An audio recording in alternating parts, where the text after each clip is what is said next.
நேற்று கொஞ்சம் வெளில போகிற வேலை இருந்துச்சுங்க. சரி வெளில போய்ட்டு வரும்போது நம்ம ரோடு மேலே நாங்கள் பார்த்து ஒரு டெம்போவில் வந்து பலாப்பழம் வச்சுருந்தாங்க. கிலோ 30 ரூபான்னு சொல்லிட்டு வச்சுருந்தாங்க. சரி வாங்கிட்டு போனோம். பசங்க பலாப்பழம் எல்லாம் பிடின்னு சொல்லி நாங்கள் ஒரு பழமாக வாங்கிட்டு ஒரு சின்ன பழமாக தாங்க பார்த்து வாங்கினோம்.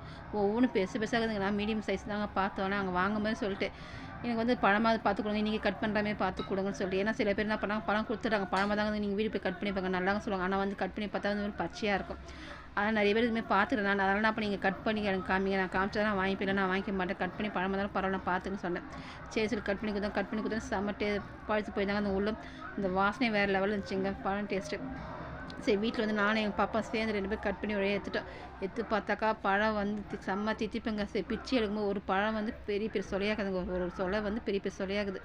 சரி அதான் சரி வாங்க சாப்பிடலாம் சொல்லிட்டு எல்லாம் பசங்க தட்டில் பிச்சு போட்டாச்சு. அவங்க சாப்பிட்டாங்க. சரி நானும் லாஸ்ட்டாக ஒன்று சாப்பிட்டு பழம் சொல்லி ஒன்று எடுத்து சாப்பிட்டு பார்த்தேன். பாருங்கள் ஒரு பழம் ஒரு சொலை இது இவ்வளோ பெருசாக பாருங்கள். நான் இது வரைக்கும் தான் ஃபஸ்ட் டைம் பார்த்தேன். பலாப்பழம் சாப்பிட்டானா இவ்வளோ பெரிய சொல்லி நம்மளும் பார்த்துலங்க. வாங்கி சாப்பிட்டு முச்சாச்சு. பசங்களாம் திருப்தியாக சாப்பிட்டாச்சு. நாங்கள் இந்தமாரி தாங்க பலாப்பழம் வாங்கி சாப்பிட்டோம். நீங்களும் வாங்கி ட்ரை பண்ணி பாருங்கள்.